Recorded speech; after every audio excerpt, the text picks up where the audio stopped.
La palabra de Dios, Mateos 20, 28. Mateos 20, 28. Vamos a leer todos juntos. Como el Hijo del Hombre no vino para ser servido, sino para servir y para dar su vida en rescate por muchos. Como el hombre del hombre no vino para ser servido, sino para servir, para dar su vida en rescate por muchos. Vamos a decir todos juntos, Dios vive por la eternidad, Dios vive por la eternidad, Dios vive por la eternidad.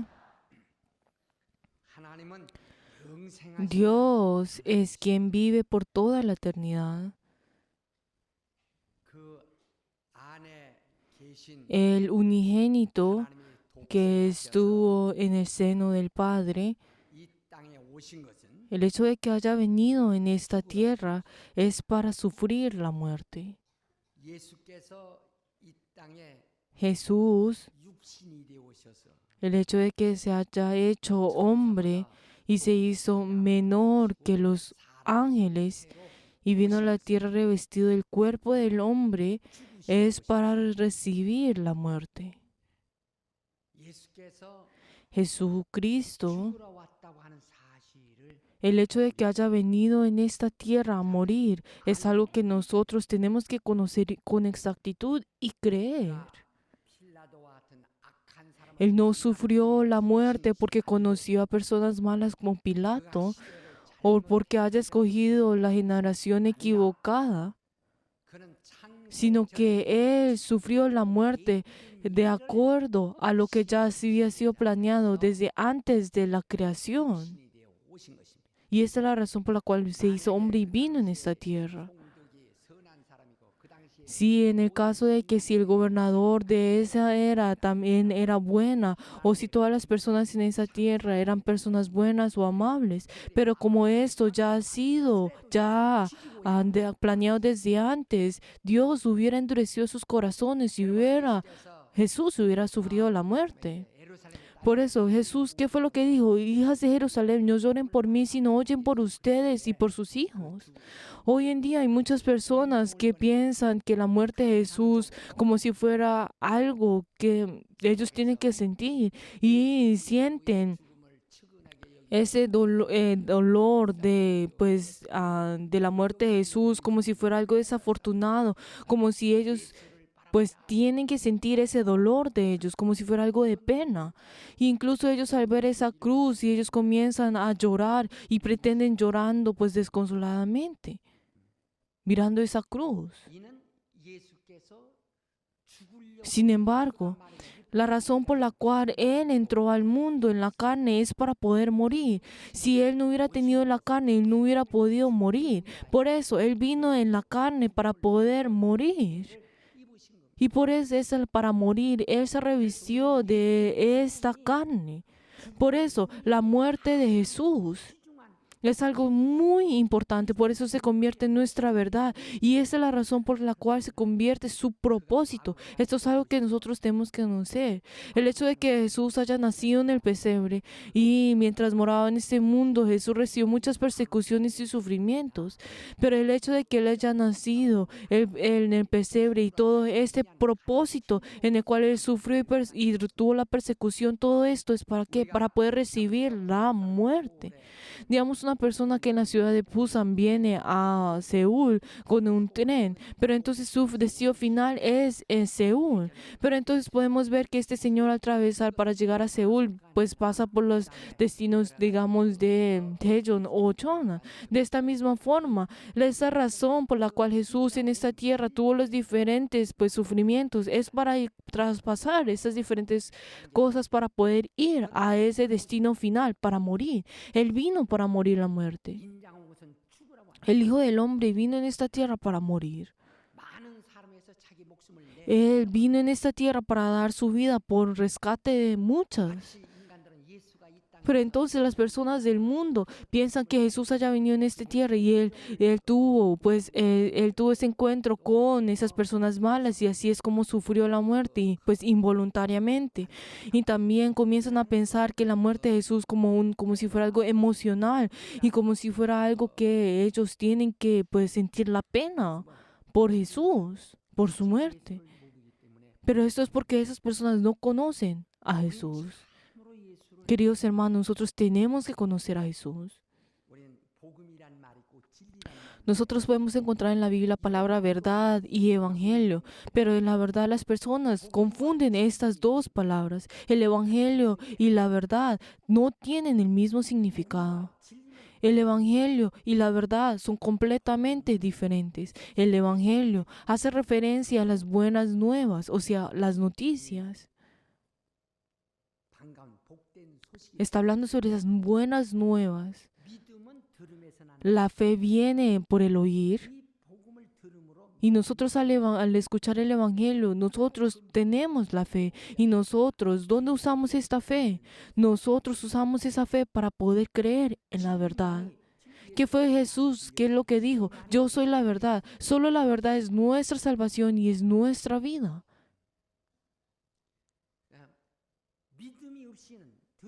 Si no oímos, no vamos a poder obtener la fe.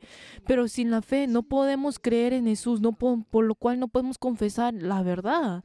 Si nosotros vemos el Antiguo Testamento, podemos encontrar muchas profecías. Pero ¿qué es la profecía? Son noticias que dan esperanza acerca de la venida del Mesías. O sea, son esa noticia que da la esperanza. Pero el Evangelio son las noticias que predican que aquel ha venido, ese Mesías ha venido y ha venido a cumplir la voluntad de Dios. Es esa noticia. Pero nosotros al escuchar esa noticia obtenemos la fe. Y nosotros a través de obtener esta fe, nosotros confesamos a Jesús y nosotros confesamos la obra que Él ha hecho. Pero hoy en día están confundiendo la verdad y el evangelio. Por eso no pueden, pues, mirar.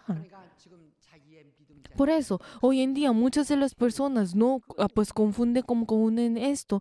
Incluso hoy en día no pueden distinguir si su fe es emocional o su fe es, pues, de experiencia. Por ejemplo, si nosotros vemos en las películas, en el cine, depende de lo que, pues, aparezca en la pantalla. Entonces, nosotros, no importa en el lugar donde estemos sentados, nosotros al mirar la pantalla podemos ir pues al desierto o estar en el lago o estar volando en el cielo. Pero entonces nosotros al ver esta pantalla, dependiendo de lo que sale, nosotros podemos ver esa ilusión de pues estar en diferentes lugares. Por eso, entonces nosotros si vemos en ese momento, si pues que están en el agua o están en el barco, entonces las personas al ver esto, entonces pueden sentir que pues esto, pues la pantalla y ven como pues el barco se mueve de un lado al otro y uno siente lo mismo, como si fuera una ilusión. Pero entonces, nosotros en Corea podemos encontrar uno de los edificios más altos y ahí en ese lugar pusieron pues una pantalla. Pero entonces uno puede ver que va a un lado a otro, pero todo eso solamente es una ilusión. No es una realidad, sino solamente es una ilusión. Pero entonces, como esto hace una ilusión a uno, entonces uno entra a ese lugar, piensa que ha entrado a ese lugar. Pero queridos hermanos, nuestra fe no es una ilusión. El pensar que ustedes están teniendo ese tipo de fe, entonces ustedes están teniendo una ilusión, no teniendo una realidad. Pero la verdad es que nosotros en nuestra vida de fe no podemos pensar que Jesús es un tipo de ilusión, sino que nosotros tenemos que subir en ese árbol, tenemos que subir en ese barco, tenemos que sentir eso, o sea, tenemos que experimentarlo, no pensar que estamos en esto, teniendo como una ilusión. Eso, si estas personas lo único que hacen es solamente ver esa pantalla y es poner sus emociones en ello, no es el hecho de experimentar esto. Había una vez, pues, algo que yo anteriormente le decía a mi esposa. Mi esposa miraba, pues, la televisión y ella decía, pues, viendo a los personajes como, ay, mira esa persona, ay, mira, qué triste.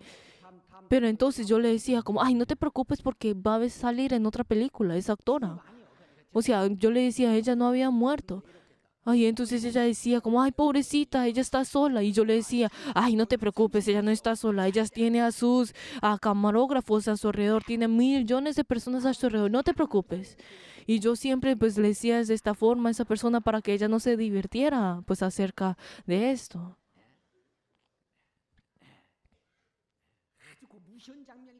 Pero entonces, digamos, si habían unos momentos en el cual pues había pues miedo o pues estaba sola y eso, yo siempre le decía de que había muchas personas. Pero todo esto solamente hace una ilusión, un tipo de ilusión, no es una realidad. Queridos hermanos, por eso nosotros, cuando vemos ese sufrimiento de Jesucristo, cuando nosotros pensamos ese sufrimiento de Jesucristo, no podemos pensar como si esto fuera algo como triste o doloroso. Ay, pobrecito Jesús, ay, cuánto hambre hubiera tenido él. Queridos hermanos, como habíamos ya encontrado, pues anteriormente habíamos visto en las noticias que había un niño en el cual que tenía 10 años y que él había pues tragado algunos fértiles pues químicos con sus hermanos y hermanas, pues para que, pues porque ellos estaban pensando que que sus padres están sufriendo por ellos. Pero este es un tipo de consolación que uno tiene de esas personas, es un tipo de pesar por esas personas. Pero la verdad, al ver a Jesús, no debemos tener pesar. ¿Qué fue lo que Jesús dijo? Hijas de Jerusalén, no lloren por mí, sino lloren por vosotras mismas y vuestros hijos. No lloren por mí. Lo que tienen que tener pesar es por ustedes y sus descendientes. Miremos este ejemplo, digamos, si vemos a unas personas que son pobres y podemos ver a esas personas que son, pues, que tienen que sufrir y tienen que trabajar, pues, trabajos pesados para poder, pues, tener, pues, el dinero. Pero en cambio podemos encontrar otras personas que sufren para poder escalar, pues, el monte del Himalaya. Pero entonces, si nosotros al escalar solamente el Himalaya, ¿qué tan sufrimiento, qué tanto tienen que sufrir para poder llegar a la cima? Entonces podemos ver que estas dos personas están teniendo pues un tipo de sufrimiento. Pero nosotros no podemos decir de que el sufrimiento de que las personas que escalan el Himalaya es como que ellos tienen que hacer o algo que ellos pues hacen. Es un sufrimiento que ellos voluntariamente hacen. No es algo que uno tiene que sentir el pesar o pues compasión por estas personas porque están sufriendo o el sufrimiento que al subir al Himalaya.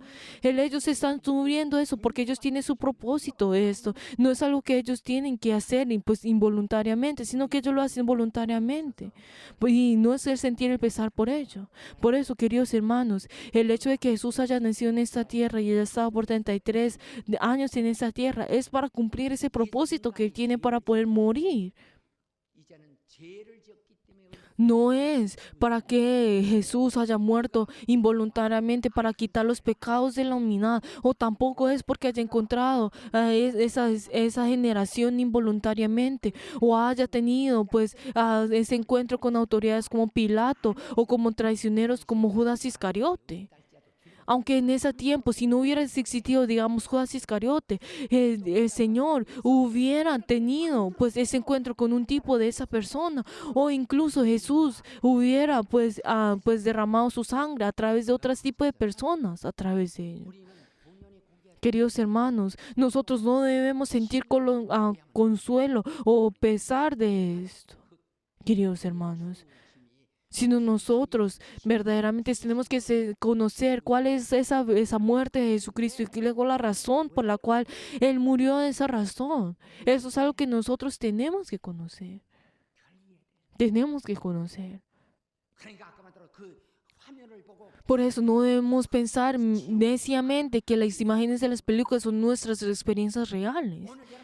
Sino, queridos hermanos, ustedes y yo en el día de hoy, como con Jesucristo, nosotros hemos ido al desierto, hemos ido a la montaña, hemos ido pues en el mar. Tenemos que verdaderamente tener esas experiencias y no solamente ver esas imágenes y pensar de que uno ha tenido en esas emociones.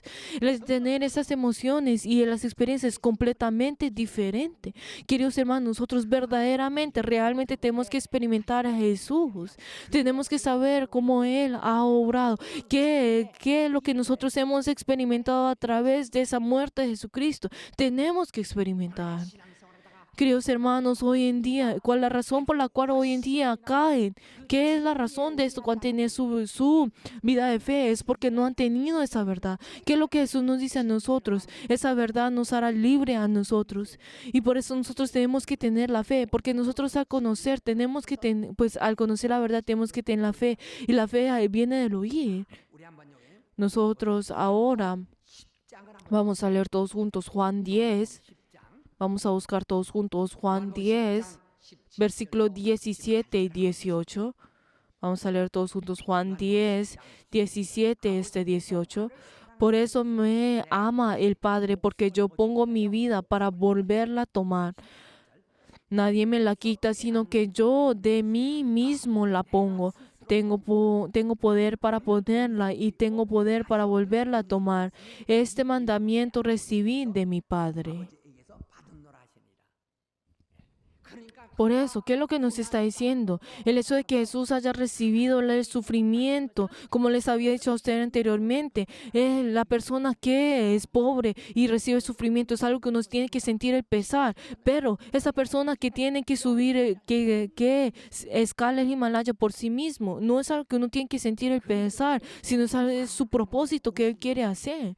Por eso, el hecho de que Jesucristo haya venido en el pesebre, no es algo para que nosotros tenemos que tener el pesar en esto. Pero si nosotros entonces tenemos ese pesar, entonces nuestra vida de fe será algo abstracto, solamente sería algo de emocional. Pero el hecho de que Jesús haya venido en el pesebre es como el rey de que vino en esta tierra para poder con autoridad. ¿Qué fue lo que Jesús? Jesús tiene la autoridad para poner su vida y para volverla a poner. Por eso, esto es como esa autoridad real, como esa autoridad del rey.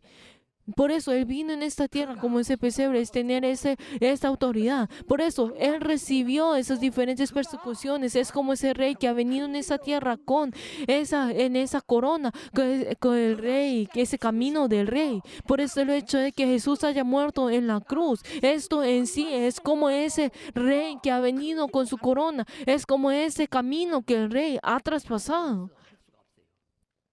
Pero la verdad es que el hombre tiene esas debilidades y no puede hacer estas cosas. El hecho de que uno vaya a escalar el Himalaya, una montaña, no es algo que cualquier persona puede hacer, sino que tienen que tener experiencia y tienen que ser profesionales para poder ir ese camino. Por eso, de esta misma forma, Jesús vino en esta tierra con esa autoridad de rey.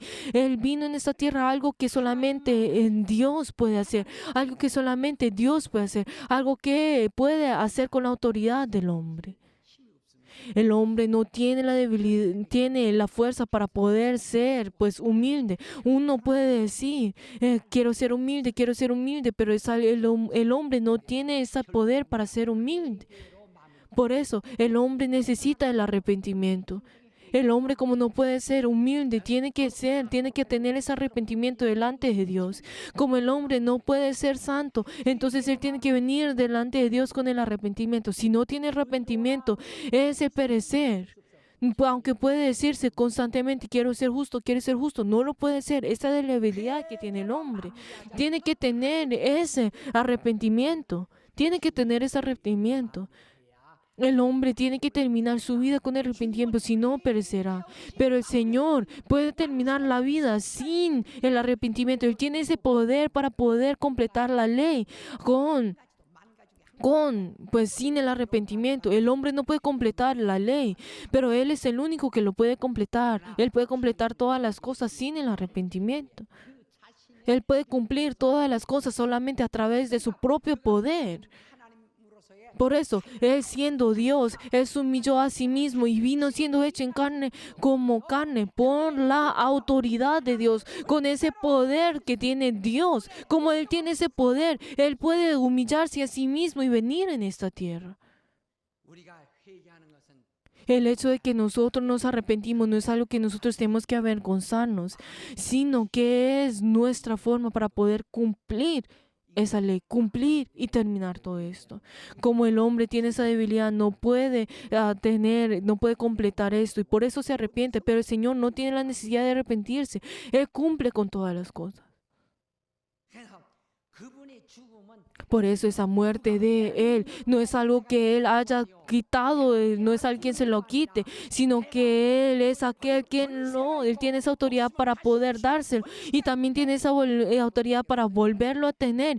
Y Él recibió esa autoridad de Dios. Por eso, no es el hecho de que el hombre haya pues pecado y es algo que él tiene que sufrir, no es algo de esto.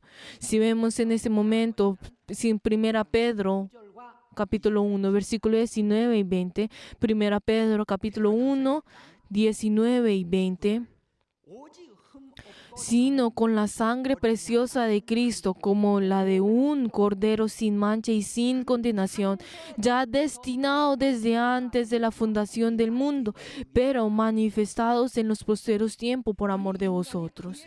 Por eso, el hecho de que la humanidad ha visto su muerte es porque antes, desde la creación de todas las cosas, ya ha sido destinado desde antes de la fundación del mundo. Pero se manifestó en nosotros en los postreros tiempos para poder mostrarnos a nosotros. Pero la humanidad no fue testigo de la muerte de Cristo porque el Pilato fue malo o porque el mundo, pues la humanidad haya pecado. No porque el hombre haya pecado, sino que ya había sido determinado desde antes de la fundación del mundo y se ha revelado en nosotros en los postreros tiempos. O sea, todo esto, toda esta voluntad ha sido ya hecha desde antes de la eternidad, pero ha venido a nosotros en los postreros tiempos para que nosotros podamos ver esta verdad. Así es como nos dice.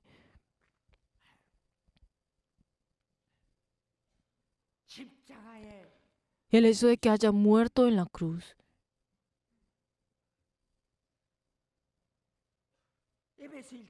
Miremos todos juntos en Efesios capítulo 1.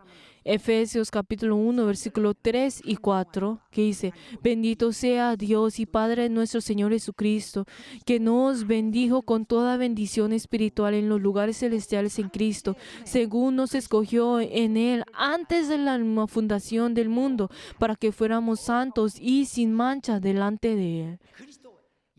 Por eso, Cristo vino en nosotros desde antes y fue ya determinado desde antes de la creación.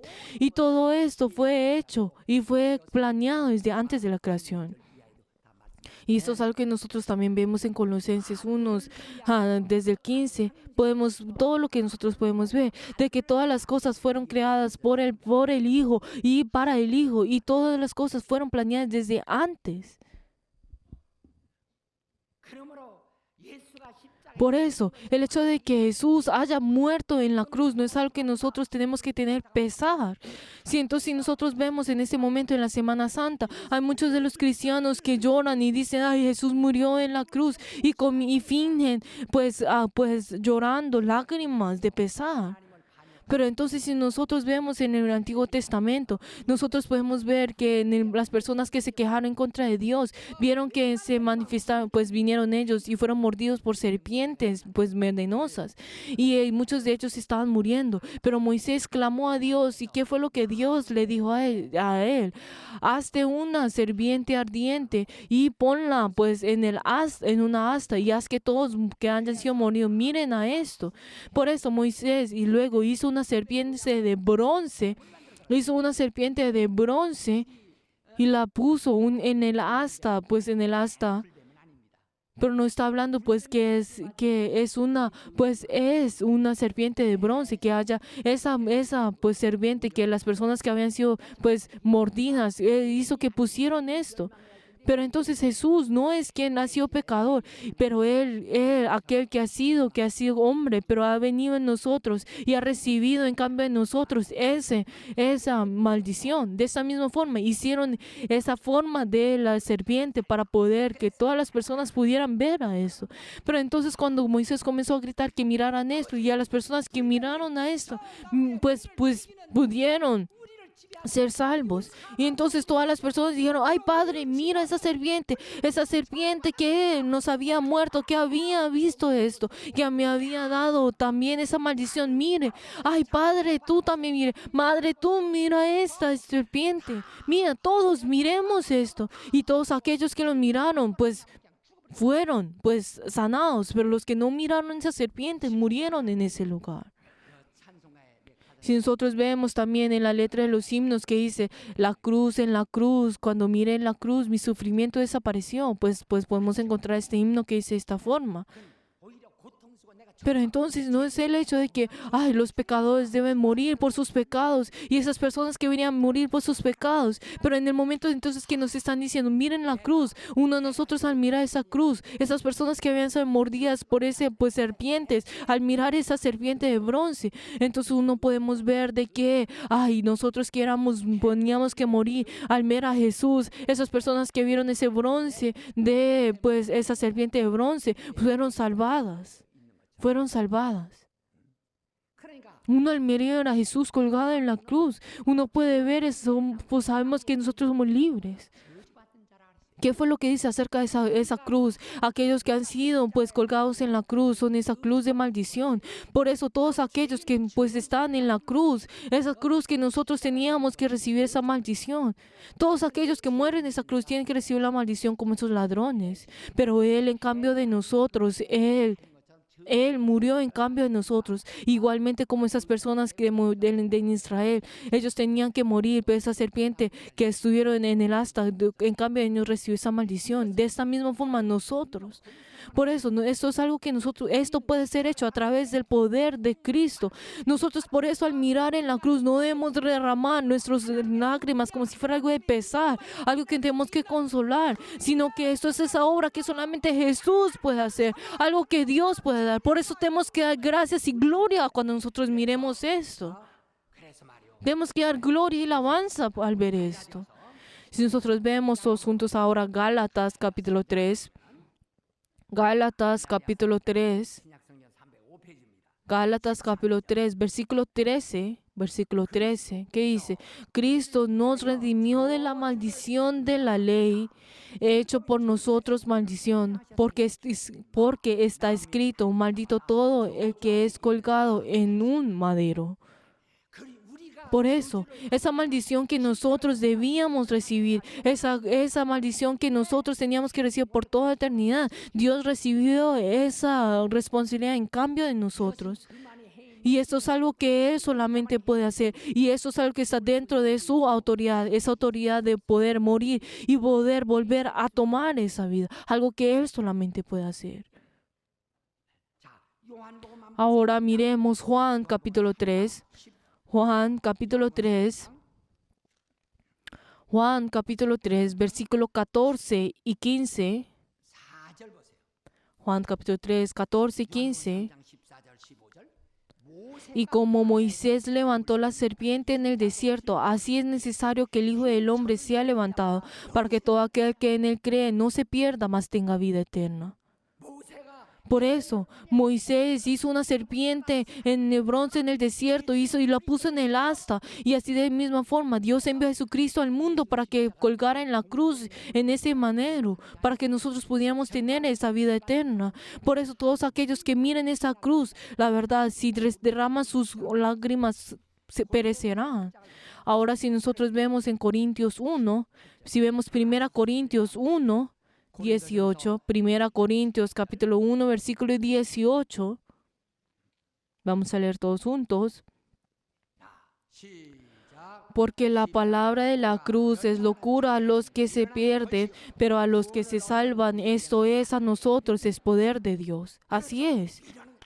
A esas personas que miran esto y pueden mirar a la cruz de Jesús y puedan decir, ay, pobrecito, ay, ¿por qué será que él recibió ese tipo de sufrimiento? Y piensan que ese fuera como un tipo de muerte, de que a una persona que involuntariamente murió, como si fuera un tipo de muerte de hombre. Entonces las personas perecerán y esperan y verán esto como si fuera un tipo de locura. Esas personas que tienen pesar por la muerte de Jesús. Pero ¿qué dice? Para nosotros que recibimos salvación, para nosotros es poder de Dios. Es poder de Dios. Es aquel quien en cambio de nosotros recibió ese pecado y nos redime a nosotros. Y Él murió en esa cruz, y la cruz con la cual es esa cruz de maldición, ese madero de la maldición. Y cualquier hombre hombre no puede hacer eso. Solamente aquel que es rey puede hacer lo que es Cristo. Él es aquel que cumplió con todo esto. Esta es la razón por la cual Él derramó la sangre. Por entonces esa sangre de Cristo, ¿por qué es esa sangre preciosa? Vamos a decir todo eso. La sangre de Jesús es sangre preciosa.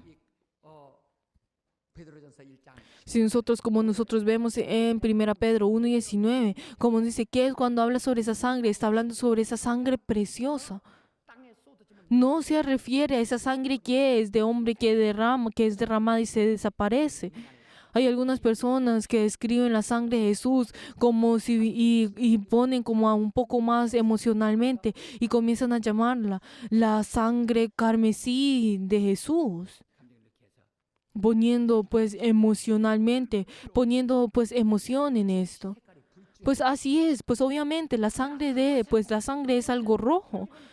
Pero no podemos decir, pues, y hay algunas personas que dramáticamente es que dicen, pues, ay, la fresca sangre de Jesús. Pero entonces uno si piensa de esa forma, pues podrá pensar que es más, pues, profundamente. Pero esa no es nuestra fe. Ay, esto es lo que esas personas que dicen para poder enfatizar, pues, mucho más emocionalmente. Pero esa es solamente esa sangre de Cristo. ¿Qué es lo que nosotros podemos encontrar en la vida? Ahí podemos encontrar la vida, la cual es el Evangelio y la verdad. La verdad no se basa en cuán carmesí es la sangre de Jesús. Por eso cuando nosotros hablamos sobre esa sangre de Jesús, no estamos hablando sobre esa pintura de ese color, como nos dicen en Levíticos 17:11, que dice, porque la vida de la carne, porque en la vida podemos encontrar la sangre. Vamos a decir todos juntos, en la sangre redime el pecado del hombre. Así es, dentro de esa sangre podemos encontrar esa vida que puede redimir el pecado de las personas. Pero entonces Jesús no nos derramó a nosotros nuestros pecados porque es carmesí, sino que dentro de ellos tienen la vida. ¿Qué tipo de vida tiene la sangre de Jesús? Jesús es el verbo que se hizo carne y Él se hizo carne para derramar su sangre. Y decimos que el verbo se hizo carne, es lo mismo que decir que el verbo se hizo sangre. ¿Qué es lo que nos dice en Juan 1, desde el 1 hasta el 3? De que ese verbo estaba con Dios y estuvo con Dios desde el principio y ese verbo es Dios. Por eso, en otras palabras, el verbo se hizo carne. Ese verbo que estuvo con Dios se hizo carne y derramó su sangre. Esta sangre es fundamentalmente diferente a la sangre del hombre. Esta sangre es de Dios que vive hasta toda la eternidad. Es la sangre que es de Dios, de Todopoderoso. Vamos a decir, la sangre de Cristo. La sangre de Cristo es la sangre que es eterna, del Dios eterno. Así es. Aquel que estuvo, esa sangre que estuvo desde el unigénito que estuvo en Cristo, es la sangre de Dios eterno. Por eso la iglesia es el lugar donde se reúnen aquellos que son redimidos con la sangre de Cristo. Y la iglesia donde las personas son alimentadas durante que están en este mundo. Por eso nosotros, ¿qué es lo que dice? La iglesia es el lugar que ha sido comprado con la sangre de Cristo y así es con la sangre de Dios. Esa de Dios que vive por toda la eternidad, esa sangre, y como en esa sangre hay vida. Por eso puede redimir los pecados de los pecados. Dios no redimió los pecados del hombre como cosa corruptible, como es el oro y la plata. Pero si la sangre del hombre cayera al piso, desapareciera inmediatamente. Pero es la sangre de Cristo que es por toda la eternidad. ¿Por qué? Porque este es aquel que vino del unigénito y que vino del seno del Padre. Vamos a mirar todos juntos en este momento Hechos 20:28. Hechos 20:28. ¿Qué dice? Por tanto, mirad por vosotros y por todo el rebaño en que el Espíritu Santo os ha puesto por obispo, para apacentar a la iglesia del Señor, la cual Él ganó por su propia sangre. Cuando dice obispo, está hablando sobre el pastor. Por eso, Dios compró la iglesia con su sangre. ¿Por qué? Porque el valor de esa sangre es por toda la eternidad.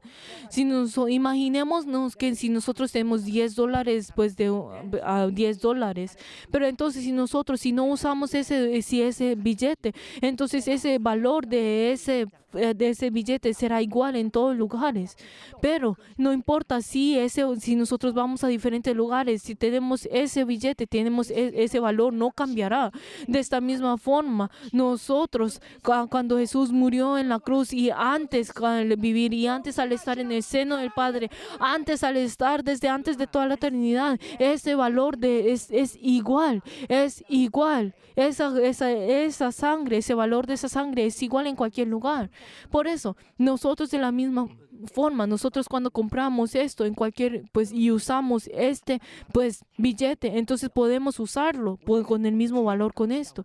Pero entonces cuando nos dice a nosotros que Dios nos ha comprado a nosotros, que hace referencia que Él ha pagado el precio de nuestro pecado, como fuimos vendidos por el pecado, como fuimos comprados por el pecado, Él tiene que pagar esa deuda de ese pecado para poder comprarnos a nosotros.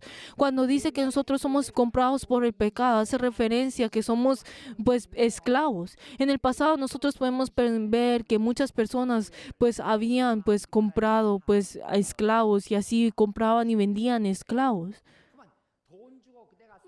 Por eso, entonces como ellos habían pagado ese precio por ese esclavo, entonces esa persona se vuelve dueño de ese esclavo. Por eso nosotros anteriormente, la humanidad, éramos esclavos del pecado, porque éramos comprados del pecado. Pero si no pagamos ese precio debido, entonces no podemos ser libres. Por eso el Señor no nos ha tomado, no haya tomado forzadamente a nosotros de las manos del diablo, sino que Cristo pagó ese precio legalmente para poder tomarnos a nosotros de las manos del diablo. No es algo que ha sido forzadamente. Si no se hubiera tomado forzadamente, no hubiera necesidad de haber muerto en la cruz, sino que Él pagó ese precio. Él pagó ese precio. Por eso, Él dio esa sangre de Dios y nos ha comprado a nosotros. Por eso Dios nos ha comprado a nosotros.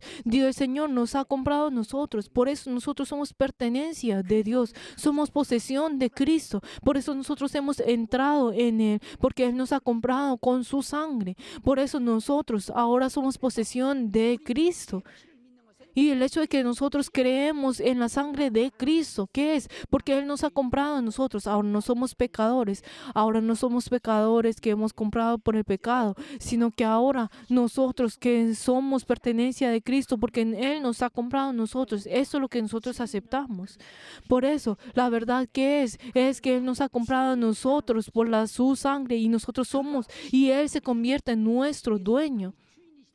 Él se encuentra en nuestro dueño. Vamos a decir todo eso. Jesús, como me ha comprado con su sangre, Jesús es mi dueño. Jesús es mi dueño. Así es.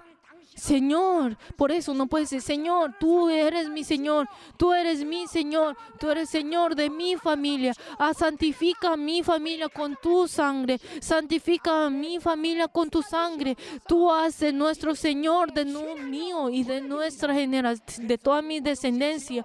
Señor, Señor, tú eres mi Señor, tú eres mi amo, tú eres el amo de mí, toda mi descendencia. Tú nos has comprado a nosotros con tu sangre. Yo soy tuyo, yo soy tu posesión, tú eres nuestro Señor. Solamente en ese momento en el cual nosotros aceptamos esto, el diablo no nos puede tocar a nosotros.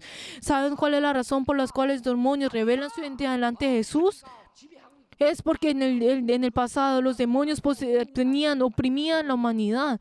Pero en ese momento en el cual Jesús nos ha comprado a nosotros con su sangre, entonces los demonios revelan su identidad delante de Él y huyen en ese momento. Por eso esa es la razón por la cual solamente delante de Jesús esos demonios gritaban y salían. Por eso nosotros somos personas que hemos sido comprados. Y les doy en nombre de Jesús que cada uno de ustedes así sea. Oremos en este momento. Confiesen de que usted es posesión de Dios, que ustedes son el Señor. Y también no solamente ustedes mismos, sino su descendencia, todas sus descendencias que no han nacido. Y así es como tienen que hacer. Digamos eso, Señor, tú eres mi Señor, tú eres Señor de mis descendientes. De la misma forma como Abraham oró delante de Dios para que todos sus descendientes sean su Señor. Oremos para que cada uno de nosotros así sea en nosotros. ¿Qué no que lo dicen ustedes? Tú oras por ti y por tus descendientes. Tenemos que orar de sin arrepentimiento. No podemos hacer la voluntad de Dios. Vamos a orar todos juntos.